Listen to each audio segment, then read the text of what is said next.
జ్వరాలు ఎన్ని రకాలుగా ఉంటాయి, దాని సిమ్టమ్స్ ఏ విధంగా ఉంటాయి తెలుసుకోవాలంటే వీడియో నిండి వరకు వాచ్ చేసేయండి.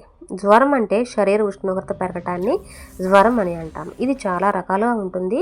సింపుల్గా ముఖ్యమైన జ్వరాలు అంటే ఇప్పుడు మనం చూద్దాం. ఫస్ట్ ఇది వైరల్ జ్వరము. ఇది వైరస్ వలన వస్తుంది. దగ్గు, జలుబు, అలసట సిమ్టమ్స్గా ఉంటాయి.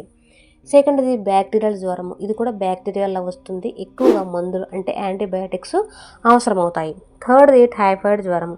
కలుషితమైన ఆహారం అంటే నీరు వల్ల ఇది వస్తుంది. ఇంకా దీర్ఘకాల జ్వరం అనేది ఉంటుంది, అంటే ఎక్కువ రోజులు ఉంటుంది. ఫోర్త్ వన్ మలేరియా జ్వరం. దోమల వల్ల వస్తుంది. ఇది కూడా చలి వేసి తర్వాత జ్వరం అనేది వస్తుంది. ఫిఫ్త్ వన్ డెంగ్యూ జ్వరం. ఇది కూడా దోమల వల్లనే వస్తుంది. శరీరంలో విపరీతమైన నొప్పులు ఉంటాయి. ఇంకా ప్లేట్లెట్స్ తగ్గిపోవడం అనేది జరుగుతుంది. సిక్స్త్ వన్ చికెన్ గునియా జ్వరం.